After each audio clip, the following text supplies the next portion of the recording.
Well, good afternoon, everybody. We are now getting into the next phase of not only our planning, but to begin the process of actualizing those plans in real time. Let me give people an update on where we are in the state of California. In particular, in the last 4 days, we have seen a doubling of the number of hospitalizations related to COVID-19. In the last 4 days, double the population that's been hospitalized. We've also seen a tripling of the number of ICU patients in our system in the last 4 days. These have long been projected based upon our modeling. Consequence, we have for weeks now been organizing ourselves around a surge that will require roughly 2/3 increase in capacity within our hospital system. That requires three fundamental things. It requires finding new places to put people. Number two, requires having adequate supplies from PPEs to the ventilators. And importantly, number three, requires people. And today we are announcing a new effort, healthcore.ca.gov, healthcore.ca.gov, that will provide a platform to match individuals that may have retired in the last 5 years, may be in the process of getting licensed or relicensed, people that are in nursing schools or medical schools that are nearing the completion of those efforts, to incorporate and encourage them to get on this platform to provide for the kind of human capital surge that we'll need to meet the moment over the course of the next number of weeks as these numbers continue to rise. We couldn't be more pleased by the incredible professionalism of our nurses and doctors, our professional representatives that came together across many differences and organized around a framework of providing more flexibility, more surge capacity within the system, by providing scope of practice reforms, by allowing us to utilize our existing resources in a more resourceful way. I want to thank all of the representatives for putting aside, again, those differences and meeting this moment head on to provide the flexibility that is required to meet this moment. We have an executive order that went out that will provide flexibility through June 30th. This is temporary flexibility on staffing ratios, on scope of practice for nurse practitioners, EMTs, and others.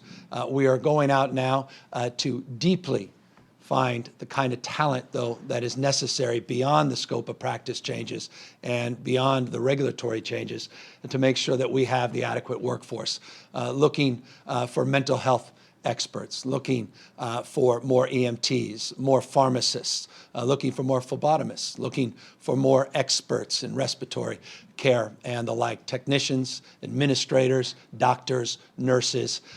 We are calling on you to step up and step in and meet this moment. We have more licensed healthcare professionals in the state of California than any state in the nation, some 766,000 professionals in the state of California. But we estimate we have the capacity to increase our ranks by an additional 37,000 plus professionals that are in that time of life where they, again, may have just recently retired, or they're in the process of getting their license and their degrees. And so we are very, very hopeful with this effort that we will see a surge of individuals to be paid and compensated to participate in the workforce and distributed throughout our care delivery system all around the state of California. I will have an individual and representative here in a moment to talk more specifically about what that means, and also to remind everybody it's National Doctors Day in the United States of America. And again, just deep respect and admiration for all of our frontline employees for meeting this moment. I also want to express deep respect and admiration to Mark Zuckerberg and Facebook, well aware of the need to surge with our healthcare capacity. They are providing stipends for individuals that need transportation funding, that need childcare support, if they're going to participate in this workforce, that can get the kind of support on things that otherwise we wouldn't be paying for. Things not just like childcare and transportation, things like hospital, or rather hotel rooms and accommodations. So they put up $25 million, and we're very grateful to Facebook for providing those stipends to help us in areas where we need a little bit extra support. Again, that's the spirit of California. That's the spirit of this moment. It's the spirit that's driving our resolve.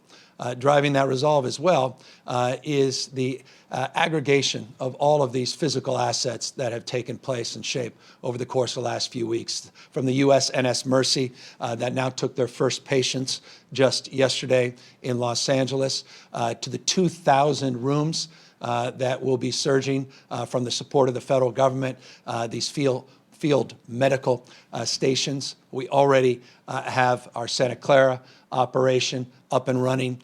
We have Riverside up and running. We have work being done in Los Angeles and San Mateo that will share some of that surge in San Francisco, part of the FMS process, again, already operationalized. Seton Hospital, already operationalized, that we brought into the portfolio of assets here in the state. We've been talking over the weekend to get St. Vincent, 366 beds in Los Angeles, fully staffed up as well, and we'll have some specific announcements on that in the next few days. Community Hospital down in Long Beach, we're starting to see that all take shape in real time. We have other hospitals we've identified in addition to the FMS sites in the USNS Mercy. We are also looking to get some 1,000 skilled nursing facility units up and running, and we have indeed made real progress in other areas from Fairview and Porterville, and now working with the Army Corps of Engineers that has now looked at 15 high-priority sites. They have got 4 more that they'll be looking at, from the Sleep Train Center here in Sacramento to Oakland Coliseum, to the LA Coliseum, and other sites throughout the state of California, looking at those sites as potential surge sites, all part of the plan to increase by 50,000 beds our available capacity within our healthcare delivery system. We have distributed now some 32.6 million N95 masks in the state of California. We have our sights on getting that 101 million that we have locked up into the state. And every couple days, more of that PPE comes in, not just N95 masks, but coveralls and shields and gowns and gloves, glove sets and the like. And so as soon as we get them in, we get them out. Yesterday, we were getting in a number of ventilators into Bloom Energy for refurbishing and reconfiguration. I'm very pleased the 150 that came from LA as part of the national stockpile, all of those have been completed and are done and are being sent back out into LA County. And I just want to encourage folks, if you have a line on ventilators, it doesn't matter if they're brand new. Maybe you have a few pieces lying around your basement or the house. I don't mean to be flippant. We'll take them. We've got the folks here in Silicon Valley that can do miracles with old equipment and refurbish that equipment. I just mentioned a few days ago that our community college system, they found 192 ventilators, not all of them in perfect shape, some of them used for training and the like, but we'll take whatever we can get. We currently have 4,252 ventilators that we've locked down. Our goal is to get to 10,000 ventilators. We're looking to procure new ones from around the globe, and we're hopeful that the federal government can assist us beyond the 170 that came into LA County, but if they don't, we'll be as resourceful as we possibly can. So on the physical asset side, that surge of 50,000 beds, we're making real progress. On PPE and lining up and identifying those needs, we're making progress, but still more needs to be done. But as it relates to personnel and people, nothing more valuable and nothing more potent to meet this moment. And so if you're a nursing school student, a medical school student, we need you. If you've just retired in the last few years, we need you. If you are looking to expand your scope of practice and have particular expertise in any particular capacity, we need you, and we encourage you to take a look at that healthcorps.ca.gov website. 5 simple steps. We'll ask you basic questions, and we'll help you with your relicensing. We'll help you with the protocols and processes to get you up and running and get you out the door so that you can support the needs of people of the state of California all throughout our state. We've seen an increase, a modest 8.3% in terms of the total number of positives last night, 5,763 total COVID-19 positives in the state of California. But it's those hospitalization numbers, it's those ICU numbers that we are most focused on. And again, those numbers are starting to go back up again along the lines of our model. So the next few weeks are going to be critical in the state of California. The next few weeks, we're going to need more to flex and to surge and do more together to meet this moment. And before I turn it over to the doctor, I want to just remind people of how they can meet this moment. All of you that have the capacity to contribute can contribute most significantly by practicing physical distancing, by continuing the good work that we've done in this state, including over this weekend. We had to shut down all 280 parking lots in our state parks system. We saw a reduction in the kind of surge of activity in our parks and on our beaches compared to the previous weekend, but we want you to continue to do that. There's nothing more potent and powerful in terms of meeting this moment than practicing that physical distancing. Socially connected, let's be resourceful in addressing the needs of others. And I couldn't be more proud of our partnership with Nextdoor and the volunteers, some 8 million people they were able to connect with, to check in on our seniors, to check in on people that are struggling with social isolation and may need not just food and medicine, but also may need a person to call, just check in and see how they're doing. So nothing more important for individuals if they want to contribute in this moment, that continue to do the incredible work you have done in the nation's largest state to practice physical distancing. Number 2, I just want to remind people that if you know anybody in the medical profession, if you know people that you think are willing to contribute their time and energy in a compensated way to go to this new website so we can meet the healthcare surge as well.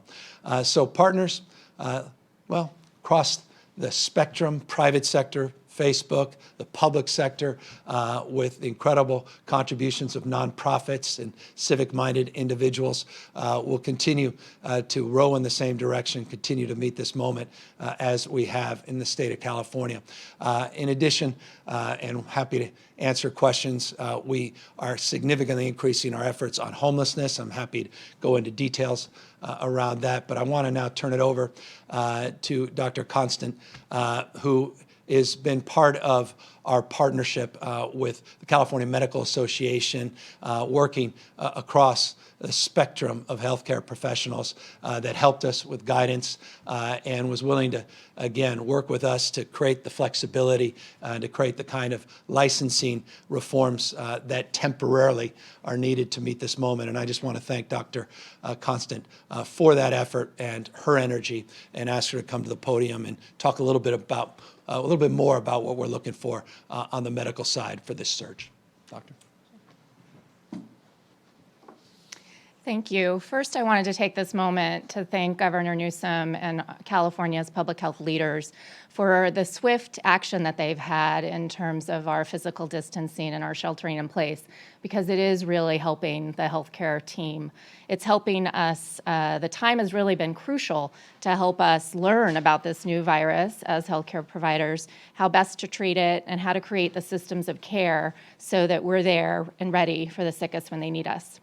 Today is National Doctors Day, and I want to first extend my heartfelt gratitude to all my physician colleagues, as well as everyone in the healthcare world taking care of our patients, for your vital service at this time for both our patients and our communities.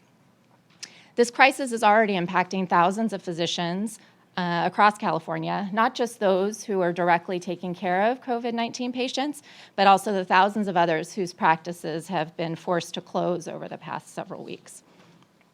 But even amidst this uncertainty and personal hardship, over 500 physicians have reached out to the California Medical Association to ask how can they help during this time. either directly treating the sickest patients or stepping in to help fill in the gaps for the people that are taking care of our sickest patients.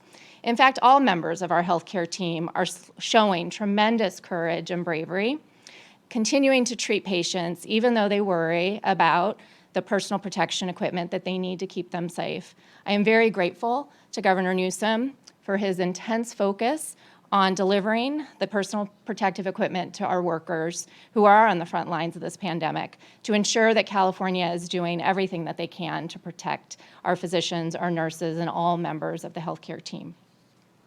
Many of us were drawn to careers in medicine because of the opportunity to truly help others. This is the work that we've been called to do. Now is our time. We're asking all medical professionals, physicians, nurses, physician assistants, and all members of the healthcare team to join us to take care of Californians through this surge. For many of us, that means stepping outside of our comfort zone and leaning into our inner strength. We're calling on the spirit of all healthcare workers across California to step up and help to serve the patients of our state. I've been humbled and deeply moved by the many stories of the physicians and others whose true selflessness has really led with compassion and heartwarming, caring solidarity through this. I know we're going to hear many, many, many more stories of this true humanity in the weeks to come. So thank you to all of you who've already worked long hours and who will continue to work tirelessly to help our patients. We truly appreciate you and thank you in advance for your continued courage and your service. And please reach out to the healthcore.ca.gov to sign up to be here for our patients and our communities. Thank you. Thank you, Doctor. We're all struggling with the healthcore.ca.gov site, but we just got it up and operationalized. Look, I want to just make this point. I'm very proud. California has some of the, well, in fact, the highest standards of personal protection, long championed by the Medical Association, long championed by the California Nurses Association in terms of ratios, in terms of protective gear, and those are things that we are very, very proud of. And I recognize at this moment of anxiety, in order to meet this moment, we've got to temporarily suspend some components of some of the licensing and scope of practice as it relates to meeting the care needs of those Californians. And so it took a lot for those organizations to participate and step up, and I want to just thank them personally on behalf of millions of Californians. We're very grateful for your willingness to do so at this moment. And again, I'll remind you, this is temporary. This is not permanent. No games are being played, and we have deep admiration and respect for all of you and deep gratitude that you're willing to work with us to meet this moment. So with that, broad strokes, that's the call to action today to all California healthcare professionals to help participate and go on this site. And we look forward to any questions that anyone may have as well. Katie Orr, KQED. Governor, we understand that the California Department of Health won't release the total number of hospitalizations county by county. Is that a number that you have? Do you have the statewide number of hospitalizations? And if so, will you make that more publicly available, given how useful it is to track the disease? Yeah, it's 1,432, as I said. That number substantially higher than the first number we gave you a couple of days ago, which was 746. As a consequence, roughly doubled in 4 days. And we'll provide more information on that as needed. The number of ICU beds today is at 597. You may recall 4 days ago it was at 200. So can't be more precise than that. We have a 19.9% increase overnight in the ICU bed capacity and a 14.3% overnight increase in the hospitalization capacity. As it relates to your very specific component of question, as it relates to the county level, we will provide that information. I'll make sure you get it. Carla Marinucci, Politico. Hi, Governor. Thanks for doing this. I've got a two-part question. I hope that's okay. On the first one, we're 2 weeks into the Bay Area shelter-in-place orders, and California as a whole is faring better than a couple of other states: New York, New Jersey, Louisiana. Just your thoughts. Do you think that those orders have flattened the curve in the Bay Area, as some UCSF doctors suggested over the weekend? And my second question is on school closures. We're 3 weeks into those, and some of the schools are providing instruction in different ways. Some are giving video classroom lessons. Others are pointing families to websites with worksheets. Does the state need to do more than just provide guidelines? And, what do you think of the situations in which districts and teachers are engaged in disputes? So I hope that's okay, but two-part question. Thanks. Let me talk about the schools. At 2 o'clock today, all 58 county superintendents are getting on the phone, and we'll have more detailed information to provide you after that conference call that goes deep into the issue, not only of distance learning, but special education and the issue related to food distribution. So that's the agenda today. And then a very sober conversation we're going to have about the expectations for the remainder of the school year. But the answer to your question is yes. We need to do more, and let me fill in the blanks based on the details that come out of that call this afternoon. And by the way, on Thursday, we have another webinar specifically related to distance learning for special needs kids as well, which only reinforces my affirmation that, yes, we need to do more, and we are trying to do that in real time. As it relates to the bending of the curve, I'm not going to, we're in the middle of this, and I think it would be too easy for us to assert a belief at this moment about what has or has not worked, except to say this: we know what does work, and that's physical distancing. And we believe very strongly the stay-at-home order has helped advance our efforts in reducing the stress on the system that we believe would have already materialized in more acute ways had we not advanced those protocols when we did. We have not been sitting around over the last week or two. We have been preparing over the last week or two, and that stay-at-home order has advanced that effort. It's bought us time to prepare. But I want to make this point. I made it from the outset. When you see a tripling of the ICU beds, when you see a doubling of hospitalizations just over a 4-day period, that's a point of not just consideration, it's a point of obvious concern as it relates to our ability to meet not only the physical needs of that surge, but the personal protective equipment that is required of it, and obviously the human capital that we're speaking of today. And so I don't want to say that it's worked, but I will say I think we have benefited in terms of our capacity to prepare, but we're very sober about what these trend lines are looking, or at least instructing, over the next couple weeks. Adam Beam, Associated Press. Governor, you mentioned you wanted to increase the number of medical workers by about 37,000. That just seems like a really large logistical challenge. I'm wondering how the state can go about doing that in a short amount of time. And do you know where they would go? Would they go to field hospitals or existing hospitals or both? No, and thank you for the opportunity to clarify. That's just the universe of individuals that are retired or inactive licenses that we project are out there. So that's not the number that we're trying to bring in. That's the universe that we're trying to cull from. So we're looking for thousands and thousands of individuals. And again, it depends on the expertise. It depends on the specific skill set. And we're parsing those out throughout the system, working very collaboratively with our entire hospital system, as well as our skilled nursing facilities, our assisted living, congregate facilities, and the like. It's all part of this larger system. And so we're scoping a universe of 37,000, and those will break down in real time, and it's geographic, it's system by system, it's capacity that we're looking for. Let me be specific. When we open up the sleep train center, it's a capacity we're looking for when we open up these field medical stations. That capacity differentiates itself on needs. In Riverside, they may have certain needs. Santa Clara County has different needs. Counties can absorb more in these more resourced parts of the state. They can absorb less, so we have to supplement that in other parts of the state. So it's an iterative process, but the universe is 37,000, and thousands is the number that we hope in very real terms, in short order, will present themselves, and we can start making those matches. Rachel Swan, SF Chronicle. Hi, Governor. I just wanted to clarify again about this 37,000.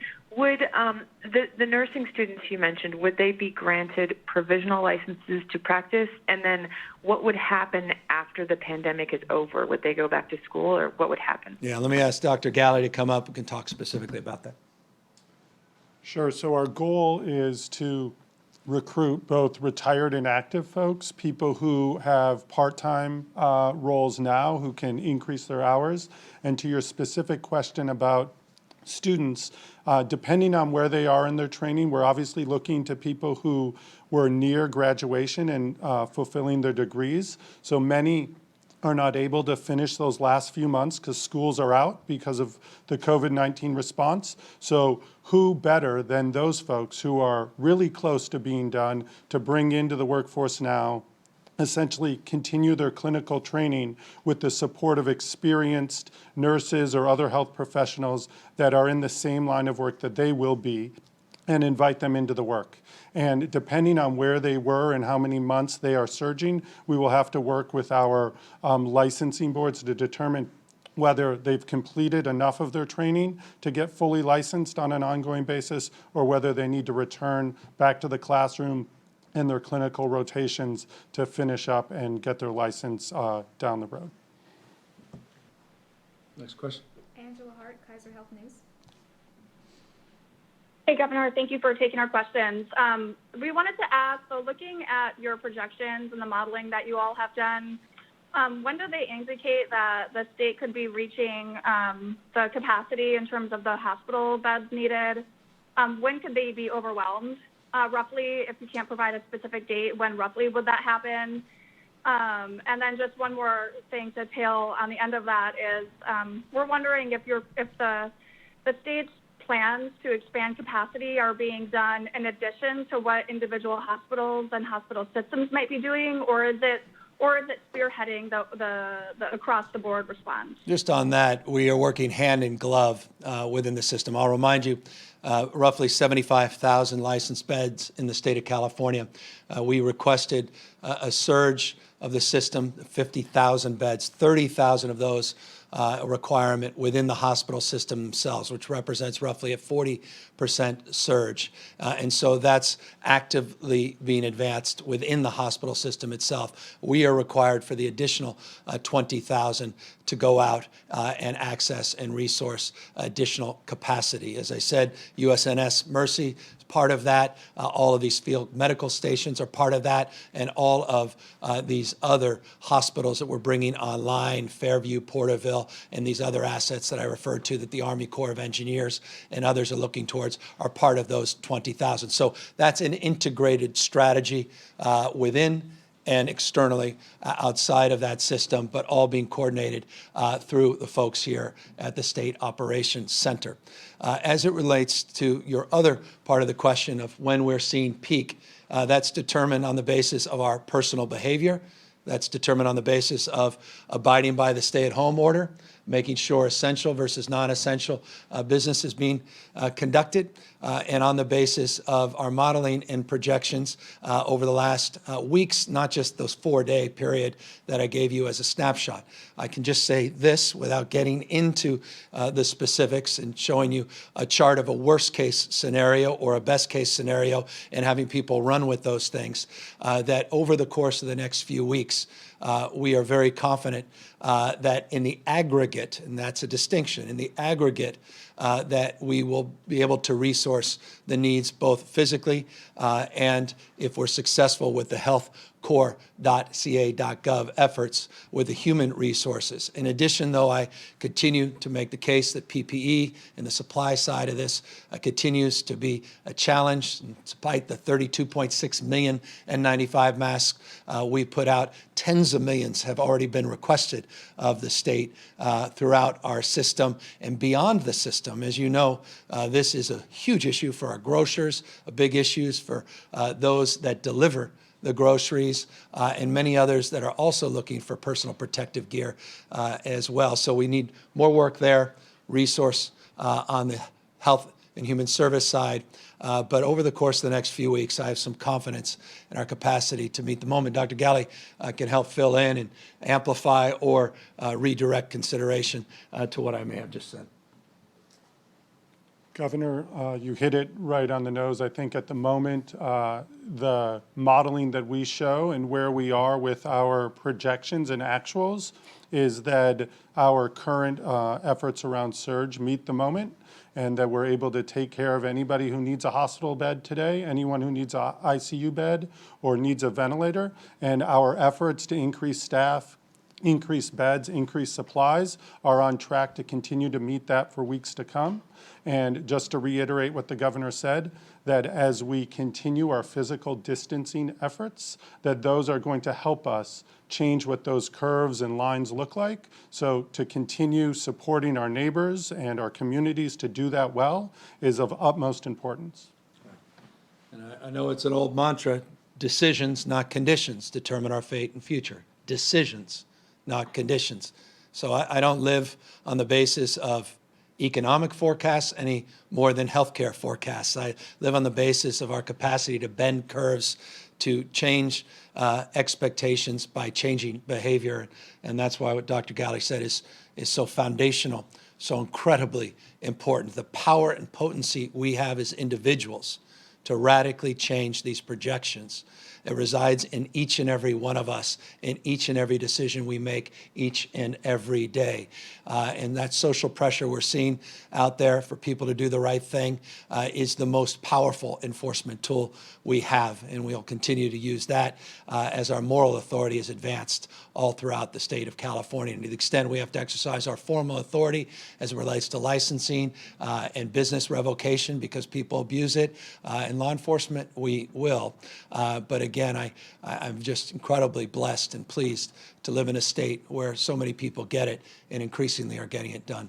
Next question, please. Taryn Luna, Los Angeles Times.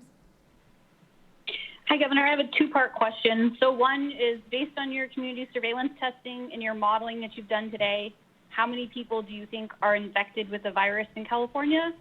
And then the second part kind of adds on to what Angela asked, but I'm curious why you're reluctant to give a peak date and why Californians shouldn't know kind of the date that the administration is working off of right now. Well, because first of all, just on that, it's a dynamic model, and it radically is different, I can assure you, than it was just 4 or 5 days ago.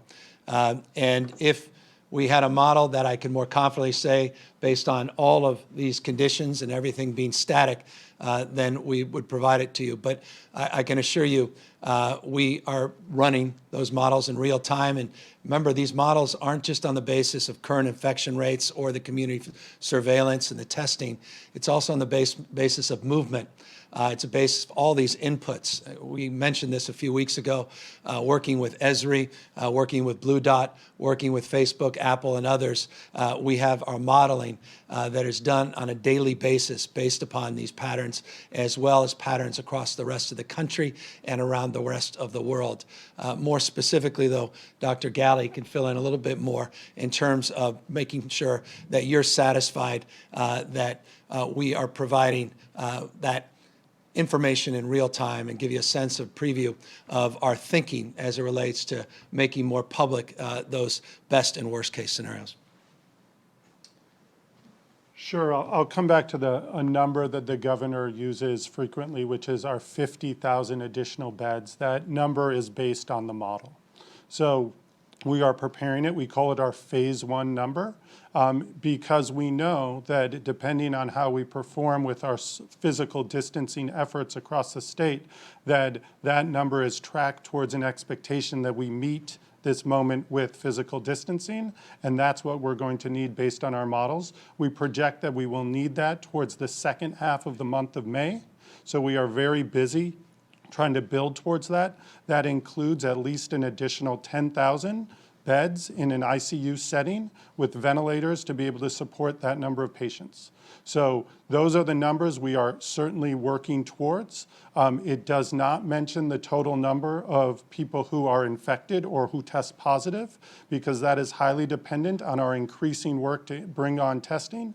But the lives and people in emergency rooms, in hospital beds, and in ICUs requiring ventilation support do not lie. We have good intel into those numbers on a daily basis with all of our healthcare partners, and we believe that will continue to guide us on this road that we've been on towards that middle of May target, and we are constantly reassessing, as the governor has said. These numbers are very dynamic. We know that every single day we get additional information about what the actuals are that help us adjust that model, and we hope, because of our great performance here in California with physical distancing, that we will continue to tell positive stories of where that's going. That said, we continue to prepare for a situation where we'll need at least 50,000 beds, and if we need to adjust that and say we need more down the road, I'm confident, and the governor will be communicating that to all of you in real time.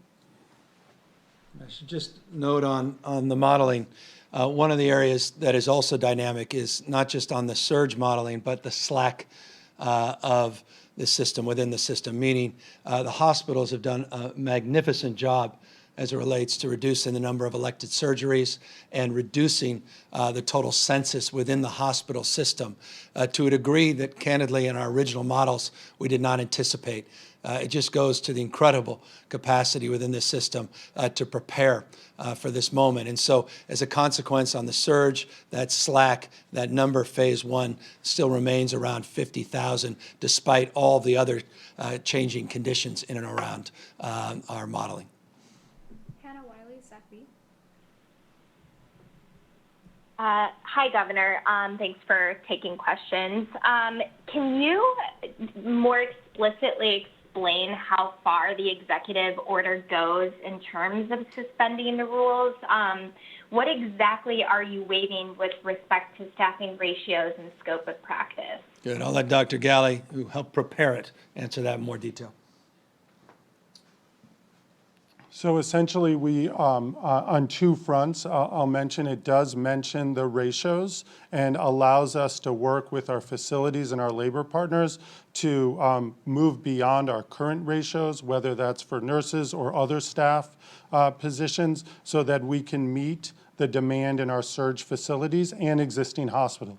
So it is not specifically outlined to the number, but it does give us the flexibility and room to work within reasonable measures with the current or the conditions we expect.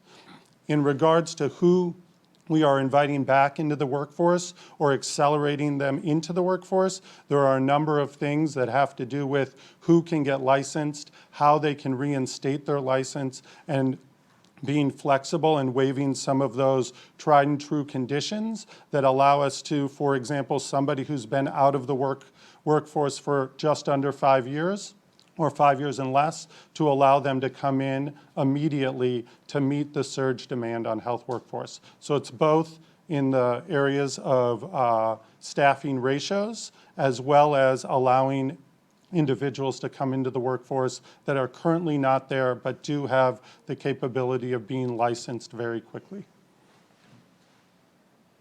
Next question. Jonathan Ayestas, KCRA.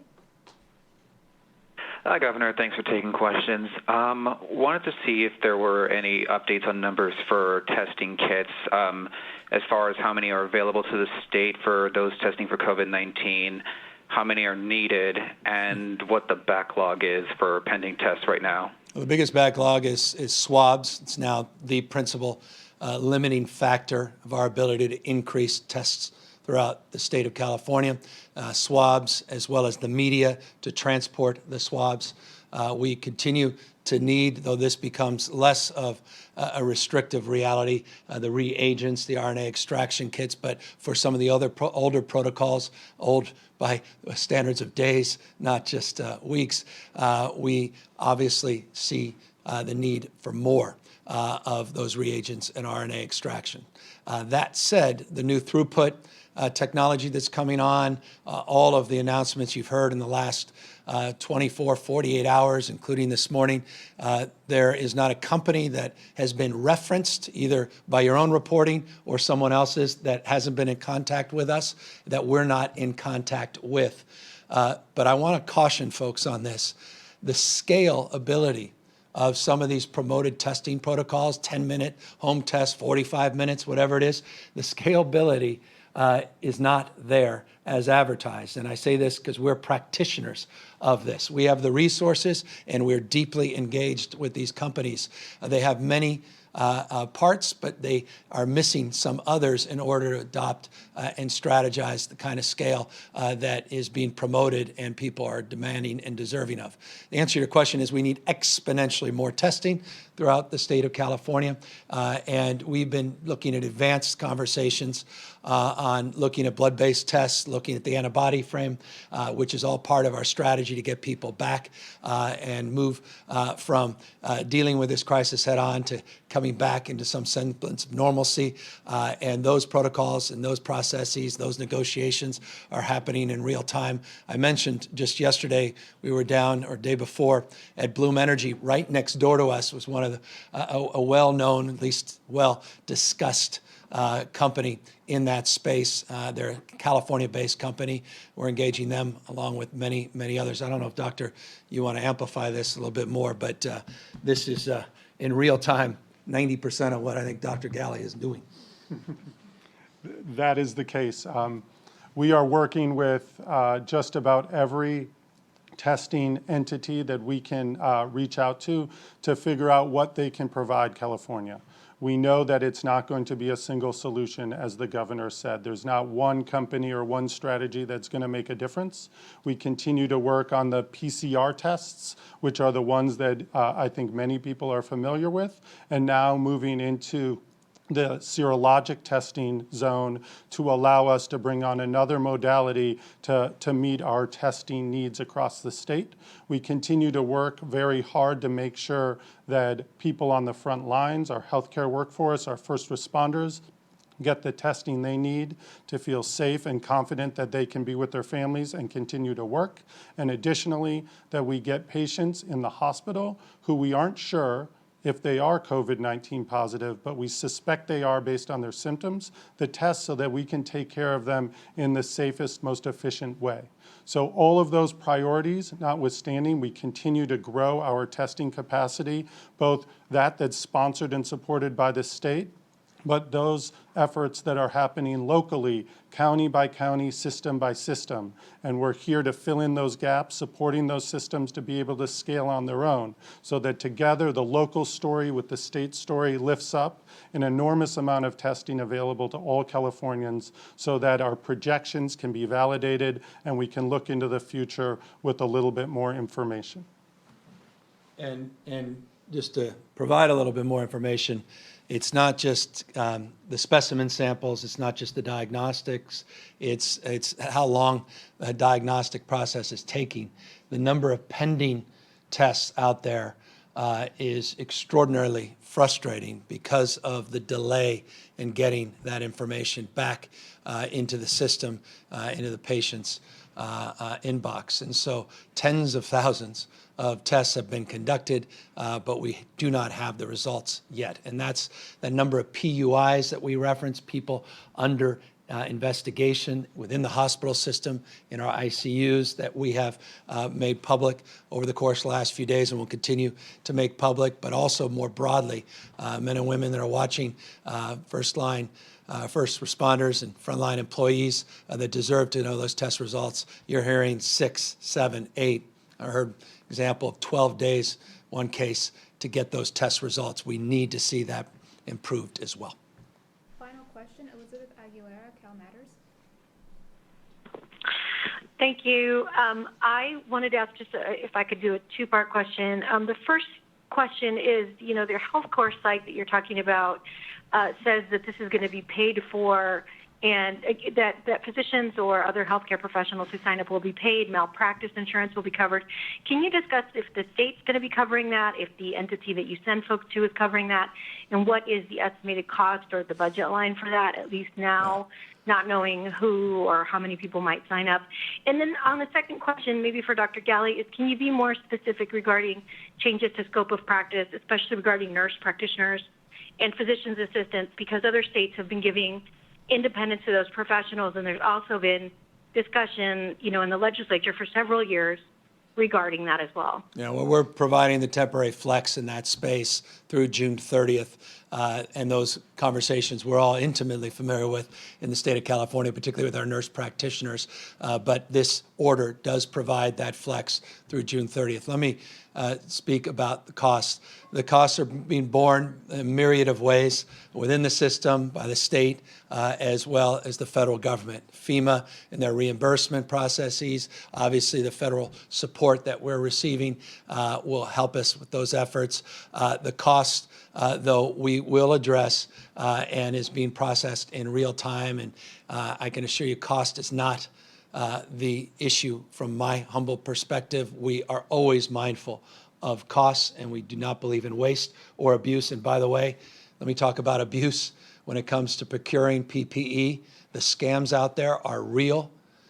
People are being investigated, not just for price gouging, but investigated by FBI and others. And I just caution individuals, again, this is a time individually, not just for large institutions like states and hospital systems, to be very, very wary of people that overpromise and don't deliver at all, let alone under-deliver, and people that are scamming individuals at the moment. But we are not in that business, and we will provide appropriate compensation for individuals, and that comes through the traditional system that provides those support, be it the Medicaid system, Medi-Cal in California, Medicare, myriad of other supports that come through the federal government as well as the state government. And Dr. Galley, perhaps you want to amplify on the nurse practitioners, but I think that question was answered. June 30th, temporary, and ratios along the same lines as well.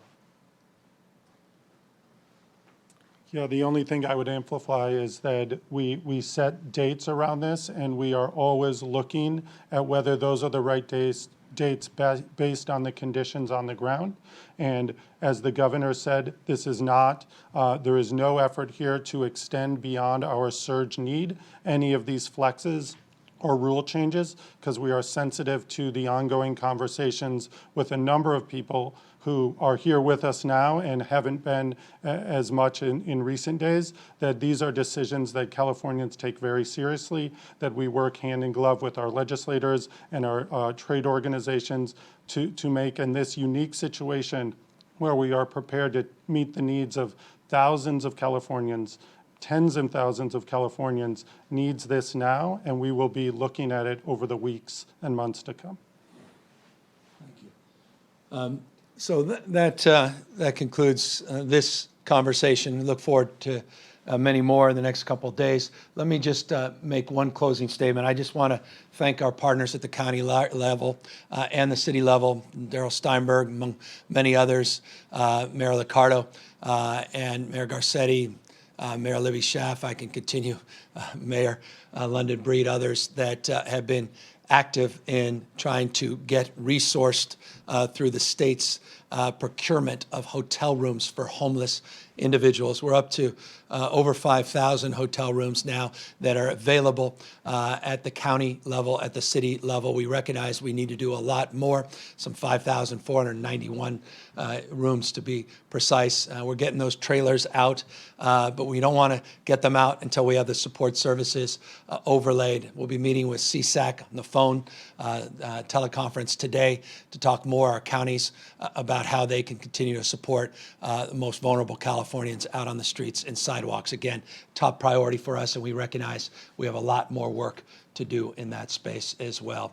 I'll just close by reminding everybody at home, we also have a lot more work to do to continue as patiently as we can to extend the stay-at-home order and recognize that, if you've ever, gone skydiving, the worst thing a human being can do is cut the parachute when you're not even close to the ground.